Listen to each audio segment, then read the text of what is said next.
tous et bienvenue dans une nouvelle vidéo. Alors comme vous pouvez le voir, bah oui, on est dans ma cuisine avec mon bac à vaisselle, mon évier plus précisément, avec de l'eau à l'intérieur. Tout simplement pourquoi? Eh ben, dans ma dernière vidéo, je vous avais parlé que j'avais une poule froment qui n'avait pas l'air en pleine forme et que j'avais rentré à l'intérieur. Donc le soir, après palpation, je me suis aperçue qu'elle avait un espèce d'enflement au niveau de l'arrière, que c'était bien gonflé, et à la palpation on voit que c'est plein, mais c'est tellement gonflé qu'on n'arrive pas forcément à voir s'il y aurait un œuf coincé dedans. Donc la première chose à faire quand vous avez une poule comme ça qui semble enflée, gonflée de l'arrière, c'est déjà au cas où, par suspicion d'un œuf coincé, parce qu'en ce moment ben, ça monte à tour de rôle dans les pondoirs, ça se gêne, enfin voilà quoi. Et donc la première chose à faire, c'est le premier conseil qu'on pourrait avoir et donner, c'est de donner un bain chaud. Enfin chaud, quand je dis chaud, c'est voilà, vous n'allez pas au-delà de la température corporelle de la poule. Hein, vous donnez un bain chaud et vous la laissez, vous la mettez à tremper. Vous voyez, j'ai mis pas beaucoup d'eau. Là, je vais en mettre deux parce que j'ai deux poules qui n'étaient pas très bien ce soir. Donc je vais en mettre deux ici. Donc je vais les mettre tout simplement à tremper. Je vais aller les chercher. Donc voilà, je vous ai récupéré la pépette et comme on peut le voir, elle a vraiment alors comme elles sont en plus taillées pour la repro, on peut voir elle a le derrière sale et elle a beaucoup d'eau. Donc la dernière fois que j'avais eu ma poule qui était patraque comme ça, bah, c'est l'une et malheureusement c'était une infection génitale et la véto n'a pas pu la soigner. C'était suite à un jabot, une stase du jabot. Donc là, on peut voir qu'ici, c'est très gonflé. Donc quand je palpe, on palpe bien sous le dessous du ventre, ici. Là, je sens que le ventre est très gonflé. C'est tendu. C'est vraiment tendu, alors que d'habitude, quand on palpe, c'est mou. Donc par supposition d'un œuf coincé, je vais la mettre directement dans le bain. Voilà. En général, les poules ne bougent pas. Voilà. Il suffit de la poser simplement dans l'eau. Je vais aller chercher la deuxième, que je vais mettre également. Viens voir ma chérie. Hop là. Donc voilà, la deuxième, c'est une petite froment argentée également. Hop, pépette. Chut. Oui, je sais, tu glisses. Donc celle-ci, elle me paraît moins gonflée, mais elle avait tout de même l'air assez fatiguée. Et j'ai pu voir aussi qu'elle avait l'arrière assez sale. Donc voilà. Donc quand une poule est vraiment sale à l'arrière, c'est que voilà, il y a des fientes qui sont liquides. C'est qu'il y a beaucoup d'eau qui sort. Bon, elle est beaucoup plus détendue quand même. Hein. Donc, je vais quand même lui donner un petit bain. Voilà, ça ne lui fera pas de mal. Et en même temps, ça va nettoyer. Et vous pouvez voir qu'en fait, c'est plutôt de couleur. C'est pas sale, sale comme de la fiente. Hein. On voit que les plumes sont très mouillées. Donc, elle a évacué pas mal d'eau. Et on voit que c'est encore humide. Donc, par précaution, je vais nettoyer. Je vais désinfecter aussi l'arrière. Mais voilà, avec des produits naturels. Hein, je ne donne pas de machin. Hop, voilà. Donc les deux poules vont être à tremper comme ça. Alors toujours prévoir également une petite serviette. Vous voyez là, elle ne trempe pas assez. Donc je vais rajouter un petit peu d'eau pour que la poule puisse bien tremper. Donc on les met à tremper comme ça, tout simplement. Et on les laisse à peu près une demi-heure, trois quarts d'heure en général. Donc prévoir des petites serviettes réservées pour les poules. Hein, pour pouvoir les éponger aussi sec derrière et surtout ne pas remettre dehors s'il fait froid ou quoi que ce soit. Ou voilà, il faut bien qu'elles soient séchées et dès que le bain, on les sort du bain, on les met dans un lieu à l'abri de la lumière, c'est-à-dire dans le noir, pendant jusqu'à 24 à 48 heures, ça dépend, hein, avec à boire, à manger, mais on les laisse dans le noir de façon à ce qu'elles soient reposées, qu'elles ne soient pas dérangées et qu'elles puissent se concentrer sur l'évacuation de cet œuf au cas où. Donc voilà, là donc du premier coup, ça va être la première chose à faire, c'est vérifier au niveau de l'œuf. Normalement, quand on donne un bain comme ça chaud, là je vais rajouter de l'eau parce que vous voyez qu'il n'y a pas assez d'eau. Donc quand on donne un bain chaud comme ça, ça permet aux muscles au niveau des organes internes de la poule, ça permet aux muscles de se détendre, de se ramollir et de procéder plus facilement à l'évacuation de l'œuf. Donc je vais faire ça. Ensuite, demain, si l'œuf n'est pas ressorti et que la poule est toujours dans le même état, il faudra envisager peut-être de vérifier s'il n'y a pas une infection génitale. Voilà. tout simplement. Et ça, il n'y a que votre vétérinaire qui pourra le vérifier. C'est tout, parce que on n'est pas scientifique, on n'est pas devin, donc quand on peut faire les choses par nous-mêmes, on le fait quand on connaît les premières choses, on élimine les premières causes, et après, si ça fonctionne pas et qu'il y a quelque chose qui ne va pas, là, on va consulter le vétérinaire. Vous voyez, celle-ci, elle a le ventre à la palpation qui est beaucoup moins important, qui est moins gonflé que celle-ci, mais par contre, on peut voir qu'au niveau de la face, elle n'est pas terrible. Donc voilà, c'est une indication que c'est une poule qui est pas en forme. Voilà, contrairement à celle-ci, elle a la face bien rouge, mais elle a le ventre plus gonflé. Donc ça, c'est important de toujours penser à regarder l'état général de la poule, c'est-à-dire de regarder au niveau de la face, qui doit toujours être bien rouge, assez vif, un rouge vif. Voilà, il n'y a pas de gale, il n'y a rien du tout. Toujours examiner, moi je le fais systématiquement toutes les semaines. D'un simple coup d'œil comme ça, en scannant un petit peu toutes mes poules le matin au réveil, je vois tout de suite les poules comme elles. Ce matin, je l'ai vu tout de suite que voilà, il y avait quelque chose qui n'allait pas. Donc la face blanche, on dirait qu'elle est anémie et tout ça. Pourtant, elle mange bien, elle est en surpoids, elle a des vitamines, elle a tout ce qu'il faut. Pour les poules, on en a eu, mais pas dans leur poulailler. Donc j'ai traité également ces poules-là. Donc à voir. Voilà, on n'est pas à l'abri d'une infection génitale plus importante. Je vous laisse avec la suite de la vidéo avec quelques petites explications. À bientôt. Bon, ben voilà. Alors, on se retrouve 4 jours plus tard. Donc, j'ai remis les louloutes au poulailler. Donc, on en a une là. On en a 2 là-bas et une qui est dans le pondoir. Donc, elles sont 4 poules ici. Donc j'ai essayé d'analyser à peu près la situation pour essayer de trouver les raisons possibles de ce problème qui est survenu au niveau des 2 froment. Sachant que la plupart du temps, quand il y a des œufs coincés, ça peut être pour plusieurs raisons. C'est facilement vérifiable parce qu'en général, elles ont, comment dire, attendez, j'enlève ma veste parce que là je suis en train de prendre chaud. Voilà. Oh, oui, en général, elles ont des signes particuliers, hein, c'est-à-dire quand il y a un œuf mou, au début c'est un gonflement, et ensuite, attendez les petits poussins, hop, je vous emmène avec moi. Et ouais, je vais poser ma veste. Voilà, nature peinture. Hein. Voilà. Je disais donc, alors au début, ça peut être tout simplement le gonflement au niveau de l'arrière. On le voit, la poule est un peu ébouriffée, elle est pas, on voit qu'elle est pas en forme, elle a les petits yeux, elle marche pas vraiment. Et puis après, plus ça évolue, plus on voit qu'elles ont cette espèce de démarche en canard où voilà, elles marchent carrément comme ça en fait. Vous voyez, elles ont plus là, hop, elles baissent les fesses et elles tortillent un petit peu pour marcher. On voit que ça les gêne. On regarde l'intérieur et on s'aperçoit tout de suite que en palpant, on s'aperçoit que le bas-ventre est gonflé.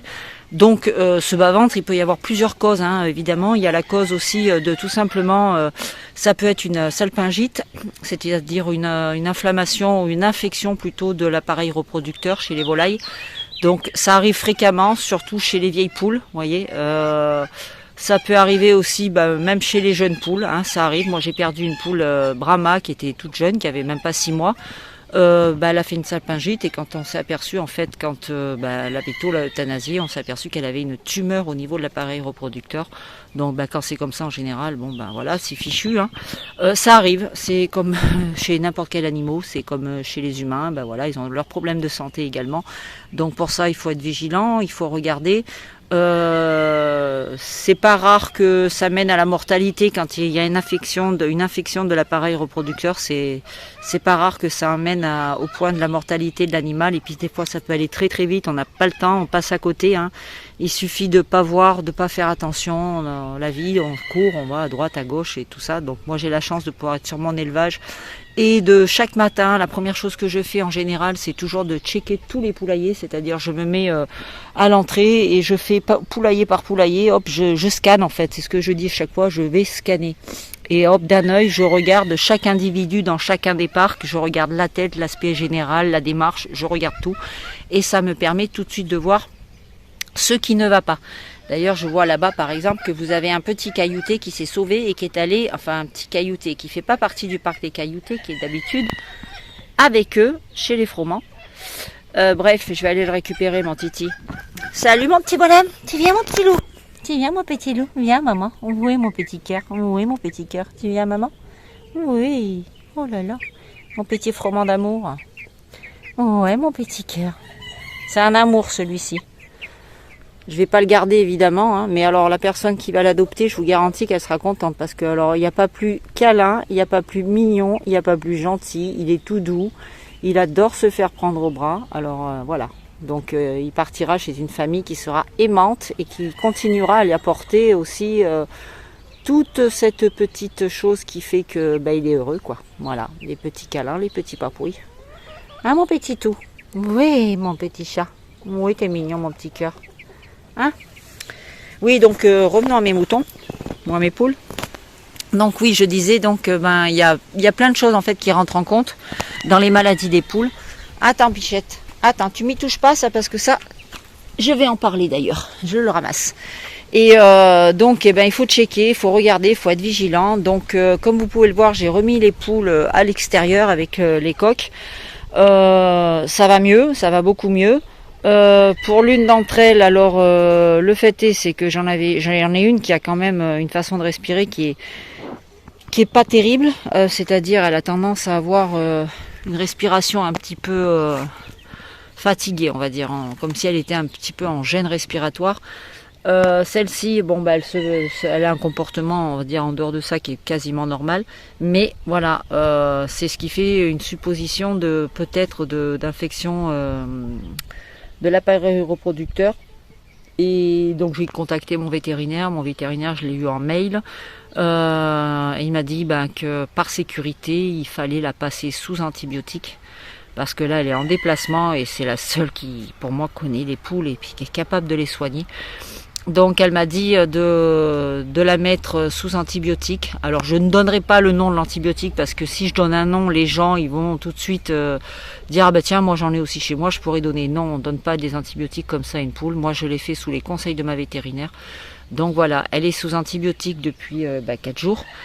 Et voilà, et donc elle allait mieux. Donc, mais bon, il faut savoir que l'antibiotique, ça ne va pas forcément, ça va l'aider à aller mieux, mais s'il y a un problème de l'appareil reproducteur, c'est pas ça qui va sauver la poule. On va voir si c'est, suivant l'infection qu'il y a, si c'est une salpingite ou quoi. Après, il faut rentrer des implants, il faut opérer, enfin voilà, c'est compliqué. Donc, à voir. Pour le moment, je vais la continuer encore jusqu'à 6 jours d'antibiotiques. On verra bien ce qu'il en est. Pour la deuxième poule, voilà ce que j'ai retrouvé. À qui j'ai donné le bain, je parle. Hein. Donc voilà. Elle a pondu son œuf et voilà ce que j'ai retrouvé comme œuf. Donc c'était bien un œuf, mais comme vous pouvez le voir, ici, la coquille est très molle. Vous voyez? C'est vraiment très mou. Hein. On peut voir que quand on appuie, c'est catastrophique. Donc ça, c'est ce qu'on appelle un œuf mou. Alors ça, vous avez plusieurs raisons. Je vois souvent sur internet, les gens disent, quand ils trouvent un œuf comme ça, ils disent « Ouh là là, c'est un manque de calcium ». Donc on peut voir qu'il y a des petits, je ne sais pas si vous allez les voir correctement, on voit qu'il y a comme des petites veines en fait. C'est simplement le calcium qui ne s'est pas fait. Voilà. Alors beaucoup disent « Oui, c'est un manque de calcium ». Alors oui, effectivement, souvent, c'est dû à un manque de calcium, c'est-à-dire que les poules manquent de calcium, il faut leur apporter plus de calcium parce que ça demande énormément aux poules de pouvoir avoir du calcium. Mais c'est pas simplement la cause. Moi par exemple, je sais qu'elles manquent pas de calcium parce que je leur donne du Versel Laga et dedans il y a du grit incorporé, voilà, qui est là pour assurer et assumer la dose de calcium que les poules ont besoin. Là j'ai ma splatch qui veut aller pondre, mais voilà, elle ne s'est pas encore faite. Voilà, mais dans mon cas particulièrement, moi je sais que ça vient pas du calcium parce qu'en plus de ça, je leur donne des verres de farine, je leur donne des ajouts de calcium aussi. Donc là, on n'est pas sur un manque de calcium, on est plutôt sur un problème lié certainement, je pense. Comme vous avez pu le voir, il y a eu beaucoup de changements, il y a eu beaucoup de construction autour des volailles ces derniers temps, il y a eu beaucoup de bruit, il y a eu beaucoup de dérangements, il y a eu ce parc qu'on a rajouté alors que les froment elles étaient là avant dans leur chalet en bois, maintenant elles sont passées de ce côté-là, elles ont changé de bâtiment. Quand elles ont changé de bâtiment, on a poursuivi les travaux de celui-là, donc ça fait énormément de dérangements, on dirait pas comme ça. Déjà chez nous, en tant qu'humain, on s'est aperçu que ça faisait, on était complètement pris par le travail et qu'on courait partout. Et donc imaginez pour les animaux qui eux en plus changent carrément de parc, enfin voilà quoi. Je veux dire, donc ça m'étonnerait pas que ce soit vienne là, enfin que ça vienne de là. J'en ai discuté avec ma vétérinaire, elle m'a dit effectivement ça peut venir là. Elle me dit parce qu'au niveau de l'alimentation, elle me dit je te connais, je sais ce que tu donnes à tes volailles, donc il n'y a aucun risque là-dessus. Elle me dit voilà, ça peut être ça peut être dû à un fort changement comme ça peut être également dû aussi à des poux rouges, c'est-à-dire que si les poules sont pas bien dans leur nid, si les poules, attendez, je vais aller jeter l'œuf. Je vais aller le mettre au compost. Si les poules, par exemple, ne sont pas bien dans leur nid, si elles ont, par exemple, des poux rouges, et que les poux rouges vont les déranger, elles vont être stressées, elles vont pas pouvoir avoir la tranquillité de pouvoir pondre. Attention, Loulou, lève-toi, bonhomme. Voilà, elles vont pas avoir la possibilité, il faut que je les casse après les œufs, de pouvoir pondre, de pouvoir... Arrêtez de me suivre, les petits chats. Ben alors, ouais. Ben oui, petit loulou là, oui. Voilà, je disais, donc elles vont pas avoir la possibilité de se concentrer sur faire leur œuf, donc elles vont forcer, elles vont être dérangées, elles vont se gratter, elles vont machiner, donc il peut y avoir aussi le fait d'avoir des poux dans le poulailler. Et comme vous savez, j'ai traité à l'exolte parce que justement j'ai retrouvé des poux, donc essentiellement dans ce parc-là. Donc j'ai traité tout le monde à l'exolte. Là j'ai fait les 2 traitements aux 7 jours d'intervalle. Donc j'ai eu toutes les causes réunies, c'est-à-dire j'ai eu le poulailler qui a changé, le parc qui a changé, les poux qui étaient présents. Donc ça fait tout des choses autour qui font que voilà. En plus là j'ai 2 coques. J'ai eu les problèmes de couvaison intensive qu'elles ont voulu faire, c'est-à-dire à couver et puis pas accepter les œufs, pas accepter les poussins. Je suis essoufflée. Donc ça fait tout un tas de choses qui pourraient faire que les poules tombent malades et que même ça peut être la cause d'une infection de l'appareil reproducteur, parce que tout simplement le stress, voilà. Donc pour le moment, écoutez, je les ai remises dehors, je les ai remises en pondoir. Donc il y a alors ce que je fais, moi, après tout le monde n'a pas des poules qui sont baguées, moi je bague tous mes loulous. Ce que je fais, c'est que je relève toujours le numéro des bagues des poules malades parce que voilà, comme là je les ai réintroduits dans leur parc, elles sont restées 4-5 jours à la maison, mais j'aime pas les laisser longtemps en dehors de leur parc parce qu'après pour les réintégrer, c'est pareil, c'est un autre stress parce que voilà, même quand on les remet après, il y a toujours des petites animosités qui se sont créées parce que les autres ont pris la place de l'une et ainsi de suite quoi, donc c'est compliqué. Regardez-moi moi tous les deux là, mes petits chats. Oui. D'ailleurs, je pense que ces 2 loulous vont partir en couple. Mes petits chats, les mamans les ont complètement largués, abandonnés. Donc, on va attendre que ça grandisse un petit peu et puis ils partiront en couple, ces 2 loulous. Ça sera un petit couple d'amoureux très gentils, très doux, très très câlin, voilà. Bon, de toute façon, un peu comme tous, parce que ici, vous savez que tous les loulous sont câlinés. Donc voilà. Oh, ma chérie. Hop, voilà. Donc, comme je disais, elles sont aujourd'hui, elles ont réintégré leur parc et puis je vais attendre sur plusieurs jours. On verra bien comment ça va ce qu'il faut, c'est surveiller. Vous voyez, c'est celle que je vous dis qui a la face blanche. En fait, c'est celle qui est couchée là-bas. Ici, elle a la face à contrario des autres qui ont une face bien rouge. Elle a la face blanche. Donc voilà, je vais surveiller. Pour le moment, celle qui avait l'arrière enflé, vous voyez, elle est juste à côté, elle fait sa petite vie. Mais voilà, c'est à surveiller et puis on verra l'évolution petit à petit. Elle, non, c'est rien, elle est juste en train de se reposer au soleil et de se faire bronzer la paillasse. Mais bon voilà, je voulais vous dire qu'il y avait plusieurs raisons, plusieurs causes. Ne partez pas du principe, je vais donner du calcium, ça va passer, parce que c'est pas forcément ça. C'est pas parce qu'on a un œuf mou que ça vient obligatoirement du calcium. Il y avait aussi autre chose que je voulais vous dire par rapport au chaud, l'alimentation que je donne aux jeunes. Je vais vous faire voir parce que je sais que dans ma vidéo, on m'avait dit... enfin je sais plus le nom, je m'en rappelle plus, qui m'avait dit ouais j'ai acheté, c'est pas le même, je comprends pas, tu nous avais dit de prendre ça, le mien était plus gros, c'est du granule plus gros, patati patata. Donc je refais voir, il faut bien faire attention quand vous achetez vos sacs de chaud. Vous voyez, là c'est du chaud, c'est les 2 mêmes sacs, c'est parce que c'est les 2 mêmes, moi je ne prends que celui-là. Vous avez écrit, alors là on voit bien poussin, poussin un peu plus grand, petit poussin, autre poussin. Vous voyez, c'est vraiment du petit poussin, c'est celui-là que je prends. Il y a bien écrit chaud 1 et 2. Voilà, c'est bien écrit ça. Sauf que vous avez... Alors là, c'est la même chose. C'est pas, je ne peux pas vous montrer l'exemple parce que c'est la même chose. Vous avez 2 gammes qui sont exactement identiques. Mais quand je dis bien identiques, admettons, celui-là c'est la deuxième gamme, celui-là c'est la première gamme. Vous avez écrit chaud 1 et 2, chaud 1 et 2. Sauf que quand vous allez au magasin, par exemple, il ne faut pas regarder ce qui est là en premier, oui, pour vous fier à savoir ce que vous devez prendre, mais attention, parce que sur un, vous allez avoir le crumble de chez chaud 1 et 2, c'est du crumble, l'autre c'est du pelé. Et pour le vérifier, c'est simple, vous venez en bas. Vous voyez, ici, c'est marqué chaud 1 crumble. Et sur l'autre, qui sera un sac identique à celui-là, avec écrit pareil chaud 1 et 2, vous aurez marqué ici chaud pelé. Chaud 1 pelé. Donc attention, ne vous trompez pas. Il faut bien regarder à ce niveau-là. Alors, je l'avais peut-être pas précisé, je sais pas, je me rappelle plus, ma vidéo elle date, mais je l'avais peut-être pas précisé. Mais voilà, veuillez regarder en bas de votre sac.